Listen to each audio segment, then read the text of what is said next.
La parole est à Madame Ségolène Amiot pour le groupe La France Insoumise. Merci Madame la Présidente. Madame la ministre du Logement, lundi dernier, une famille de plus s'est retrouvée à la rue en Loire-Atlantique, rallongeant la trop longue liste de personnes sans domicile. Parmi eux, 4 enfants, dont un bébé de 15 mois. En 2017, le candidat Macron promettait que plus d'une personne ne serait à la rue avant la fin de l'année. 7 ans plus tard, le constat est déchirant. Le nombre de personnes sans abri a plus que doublé et les enfants sont les premiers touchés, plus 120% sur les 4 dernières années. Les situations se tendent partout, particulièrement en Île-de-France et dans le Nord. Le 115 n'apporte plus de solutions satisfaisantes aux familles et faute de place, leurs cellules départementales en viennent à orienter directement vers des squats. Certains enfants naissent et vivent leurs premières années dans la rue ou d'hôtel en hôtel.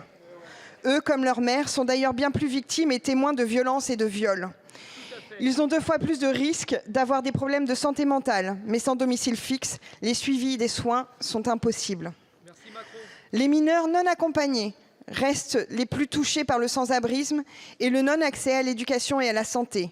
Ils subissent encore plus que les autres enfants des violations de leurs droits fondamentaux. Le racisme systémique actuel, encouragé par la droite de cet hémicycle, fait primer la lutte contre l'immigration irrégulière sur la protection de l'enfance. Honte à vous. Selon l'UNICEF, il faudrait la création de plus de 10 000 places d'hébergement d'urgence supplémentaires.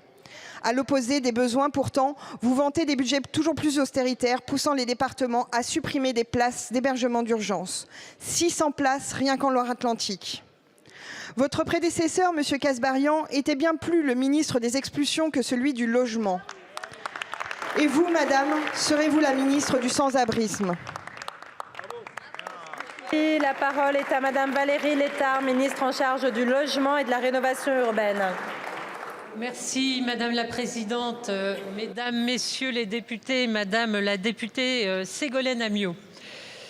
À l'heure où les températures chutent, vous le rappelez Madame Amiot, mon ministère est en vigilance permanente, singulièrement s'agissant des enfants à la rue, sujet auquel on ne peut être que extrêmement sensible.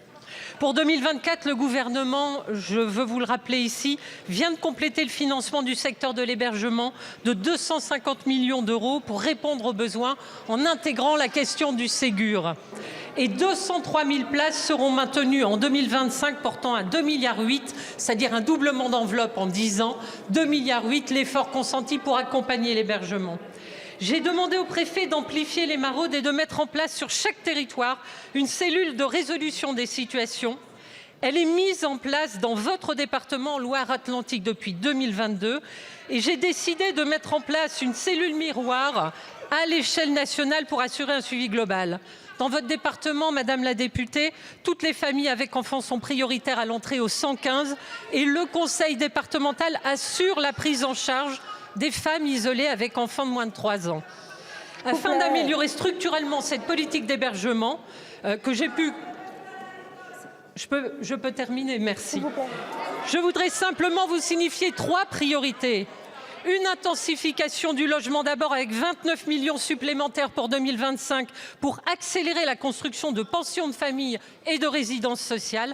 Un plan interministériel sur la lutte contre le sans-abrisme et sa déclinaison dans les métiers en tension avec l'objectif d'accompagner au moins 1000 sorties positives vers l'emploi qui libéreront aussi des places. Une amélioration de la performance sociale de l'hébergement, incluant de manière plus partenariale les collectivités, les opérateurs et les bailleurs autour du préfet.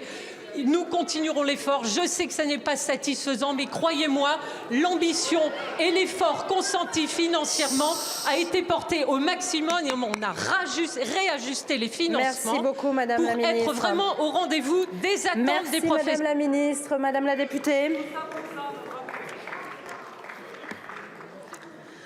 Madame la ministre, vous avez une obligation de résultat, car chaque vie qui mourra à la rue sera à votre crédit.